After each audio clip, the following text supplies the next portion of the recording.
What is up mga tol? Good morning. Nandito ngayon tayo sa Digos Hills sa DRT. Sobrang lakas ng hangin. Today is Wednesday.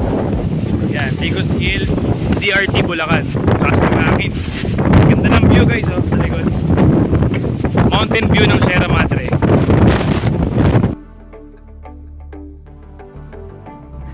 Yo, what's up mga tol? Welcome to Digos Hills, DRT Bulacan. So yung tinuturo ko ngayon is yung pinaka-entrance na dadaanan nyo papunta dito sa napakagandang mountain view na Digos Hills. So 70 pesos yung total na babayaran dyan, 20 sa environmental fee and 50 pesos sa entrance ng mismong Digos Hills. Then may konting rough road lang pero kayang-kaya naman, at pataas din siya pero kayang-kaya talaga. So ito yung mountain view. Then meron na siyang kainan dyan. Yung bahay na yan, it's a small kainan. May mga tapsilog, mami, and talbak coffee available din dyan. May mga drinks din.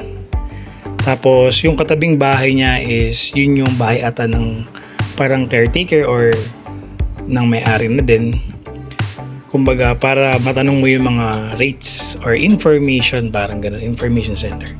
Yan yung mga bagong gawa na kubo nila na ang rates niya is 1,000 pesos for 12 hours. Ngayon kung ayaw mo naman ng 12 hours, pwede mo siyang i-rent per hour na 200 pesos ang per hour nila. Yan. And of course, yes, may bago sila dito which is yung swimming pool. Pwede na kayong mag-swimming dito sa Digos Hills. So yun yung tatlong kubo na ginagawa pa. Yan, so ito yung mismong dadaanan nyo. Napakaganda kasi malakas ang hangin, presko, kaya tayo nag-voice over. Nakikita nyo yun, yung swimming pool doon. May tatlong cottage dyan na 1,000 pesos din ang rates per cottage sa mismong tabi ng pool. And then yung, yan, zoom in ko, yung bahay or parang room doon, yan ang 4,000 pesos na rate. Kasi good for 5 naman yan, and libre ka na sa pool, wala ka nang babayaran pati entrance. So yun yung 4,000 pesos. Isa lang ata yung dyan na malaki na good for 5. Malapit din yan sa swimming pool. Dito pwede ka na magpark ng mga motor. Tapos yan yung kainan mga tol. May kubo din na katabi, pwede ka rin kumain dyan. Kasi ito yung information center nila. Yan, dyan ako bumili ng coffee na 3-in-1. Pero may talbak din sila. Talbak coffee na worth 30 pesos. Tapos bandang dulo naman nito guys, is pwede ka mag-pitch ng tent. Pinapayagan nila kasi uso na ngayon ng campsite or mga camping. 100 pesos lang kapag magpipitch ka ng tent kung may dala ka. Kung wala ka namang tent, pwede ka mag-arkila sa kanila na worth 500 pesos lang. So, ayan, maganda dun sa pinakadulong part na to. Diyan tayo nag-park. So, mostly pwede namang mag-park, wag lang nakaharang. May bonfire din sila, ayan. Good thing lang kasi mountain view talaga, no? Napakaganda and napaka-presko nito area na to. So, yun yung ibang mga kubo na for rent din. Papunta tayo ngayon dun sa sa pinaka-area kung saan pwede ka mag-pitch ng tent. And pwede ka din mag-overnight. Diba? So yan yung kainan din pero sarado siya nung time na yan. So yan, no? Diyan ka pwede mag-pitch ng tent. Para sa akin maganda yung spot na yan. Yan yung daanan papunta ng swimming pool. Medyo lubak-lubak lang, so kung may kasama kang PWD medyo mahihirapan. So yan yung area kung saan pwede ka mag-pitch ng tent na 100 pesos lang kung meron ka sarili. Then aarkila ka kapag wala kang dalang tent na worth 500 pesos lang. Yan, diba? Ang ganda. Meron ding dalawang kubo dyan na pwede kang magtumambay or magstay. Walang bayad yon kasi open kubo lang naman yan. So kapag nagstay ka dyan, pwede ka namang magstay kasi tinanong ko yung mga nandiyan dyan na nakatambay. Hindi daw sila nagbayad ng kubo kasi day tour lang naman sila. So, yan, tumatambay sila dyan. Napakaganda ng spot na to guys. Kitang-kita mo yung mountain view ng Sierra Madre. Pwede kang tumambay dyan. Salamat po. Shout out. Yes po. Shout out. Yan, so napakaganda ng spot na to for camping area, or pwede ka mag-pitch ng tent kasi napaka-presko, mahangin, pwede mong i-pitch yung tent mo.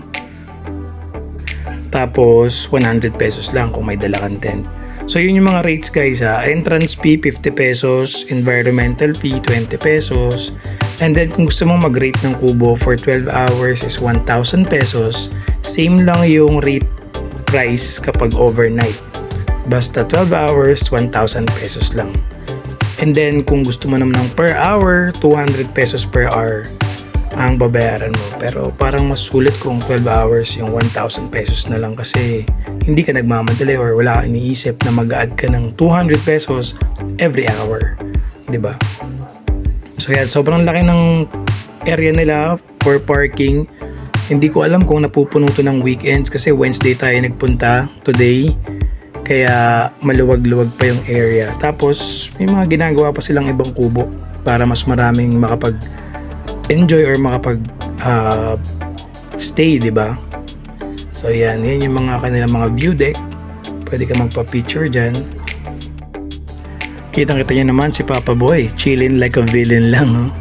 Mahangin kasi kaya sarap tumambay talaga. Yan. So parang ganda, di ba? Lupit oh.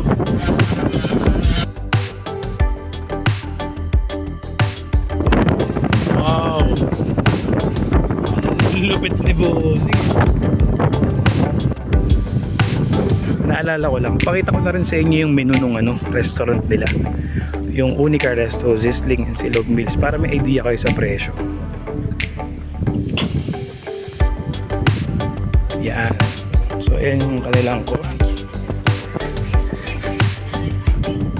Ayan yung kanilang menu. May mga burger din pala. Pero di ko lang alam kung available din araw-araw. May mga rice meal. May mami din sila. Talbak coffee, 30 pesos lang. So yan. Pwede kayo magpaluto. Kumain kayo dyan sa kubo nila. Yan, paluto, pansit canton. Nagpaluto ako ng 2 pansit canton. 70 pesos na yun, 2. Tapos si Papa umorder siya ng sisig with rice, 95 pesos. Yan, niluluto na nila yan. Serve na lang sa atin dito.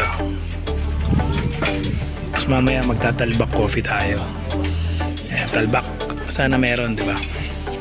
Yan. So, pwede rin para sa tumanggap ng GCash. GCash payment. Cash, GCash, pwede.